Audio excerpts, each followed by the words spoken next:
ঈদ উৎসবের মাঝে বিয়ের ধুম পড়েছে শোবিজ অঙ্গনে।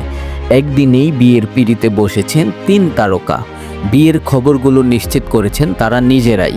শুক্রবার সন্ধ্যা হতেই সোশ্যাল মিডিয়ায় নিজের নতুন জীবন শুরুর ঘোষণা দেন জনপ্রিয় অভিনেতা ও কন্টেন্ট ক্রিয়েটর শামীম হাসান সরকার। এদিন সন্ধ্যায় ফেসবুকে সদ্য বিবাহিত স্ত্রীকে নিয়ে ছবি পোস্ট করেন।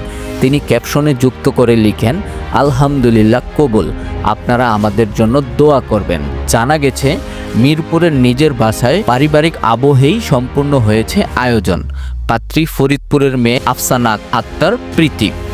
এর কিছুক্ষণ পরই সোশ্যাল মিডিয়ায় ভেসে আছে সঙ্গীতাঙ্গনের পরিচিত মুখ আরাফাত মহসিন নিধি ও কন্টেন্ট ক্রিয়েটর রাবা খানের বিয়ের খবর। 4 বছরের প্রেমের সম্পর্ক শেষে শুক্রবার বিয়ের পিঁড়িতে বসেন তারা। ঢাকার তেজগাঁওয়ের একটি রেস্টুরেন্টে সম্পূর্ণ হয় সব আনুষ্ঠানিকতা, যেখানে উপস্থিত ছিলেন নিধি ও রাবা পক্ষের বন্ধু ও স্বজনেরা।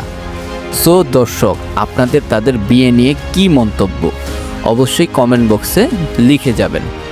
ভিডিওটি ভালো লাগলে সাবস্ক্রাইব করে পাশে থাকবেন। ধন্যবাদ।